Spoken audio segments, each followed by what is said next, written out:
उमर अब्दुल्ला का बड़ा बयान, एडमिशन धर्म के आधार पर तय नहीं किए जा सकते और नहीं किए जाएंगे। हमने एक ऐसा कानून पास किया है जो सीटों का बंटवारा पूरी तरह से मेरिट के आधार पर करने का आदेश देता है। अगर बच्चे कड़ी मेहनत करते हैं और अपनी जगह बनाते हैं तो संविधान के अनुसार कोई भी फैसला धार्मिक आधार पर नहीं होगा। राशन की दुकान भी मजहब पूछना शुरू करें? क्या पुलिस वाले मजहब देख के जो है अपने काम को अंजाम दें? आखिर अभी तक जो है हमारे आईन में सेक्युलरिज्म का शब्द जो है वो दर्ज है।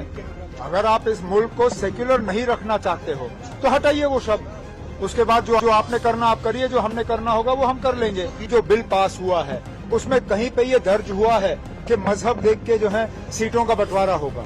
उसमें सिर्फ और सिर्फ मेरिट के बुनियाद पे सीटों का फैसला होना था इम्तिहान के बाद।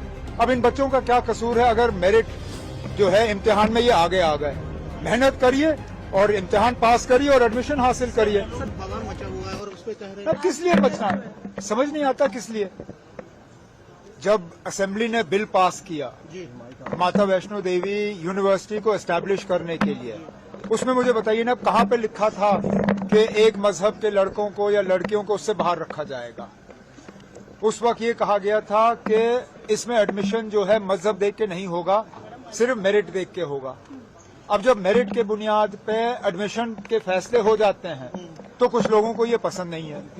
अगर आपको बिना मेरिट के एडमिशन करना है तो सुप्रीम कोर्ट से इजाजत ले लीजिए, क्योंकि जहां तक मैं जानता हूं बिना मेरिट के आप एडमिशन दे नहीं सकते हो।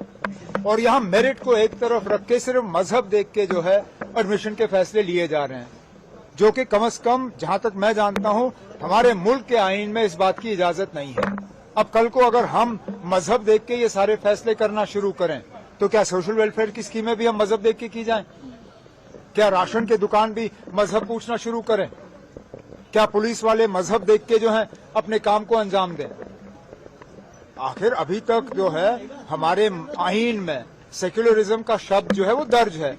अगर आप इस मुल्क को सेक्युलर नहीं रखना चाहते हो तो हटाइए वो शब्द। उसके बाद जो आपने करना आप करिए, जो हमने करना होगा वो हम कर लेंगे।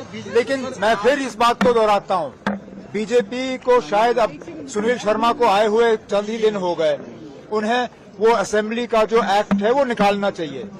वो रिकॉर्ड में होगा, असेंबली के रिकॉर्ड में होगा। एलओपी हैं, असेंबली के सेक्रेटरी से वो रिकॉर्ड मांगे और देखें ना जो बिल पास हुआ है उसमें कहीं पे ये दर्ज हुआ है कि मजहब देख के जो है सीटों का बंटवारा होगा। उसमें सिर्फ और सिर्फ मेरिट के बुनियाद पे सीटों का फैसला होना था इम्तिहान के बाद। अब इन बच्चों का क्या कसूर है अगर मेरिट जो है इम्तिहान में ये आगे आ गए? मेहनत करिए और इम्तिहान पास करिए और एडमिशन हासिल करिए।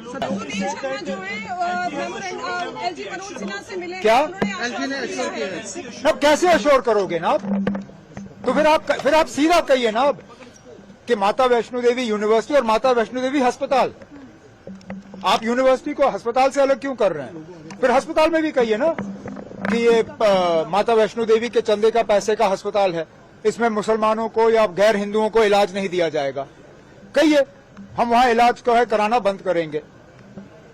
अब मैं फिर इस बात पे तो आता हूं ना, अब जब ये जमीन दी गई यूनिवर्सिटी के लिए, जब एक्ट पास हुआ असेंबली में, उसमें बिल्कुल क्लियर है कि मजहब देख के इन सीटों का बंटवारा नहीं होगा, सिर्फ मेरिट देख के होगा।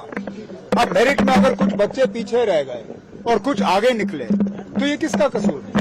किसी का नहीं। ई ऑक्शन पर क्या कहेंगे जो आज? अच्छी बात है, ये 7 ब्लॉक्स हैं, ई ऑक्शन किया जा रहा है इनका।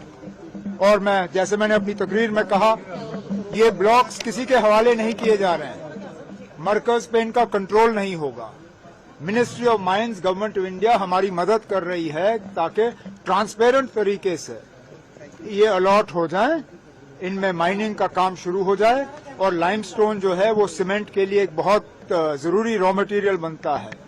कोशिश की जाएगी कि न सिर्फ वहां माइनिंग हो बल्कि अगर एक आध वहां सीमेंट इंडस्ट्री भी लगे तो वहां पे जो बेरोजगारी है उस बेरोजगारी को थोड़ा हम कम कर पाएंगे।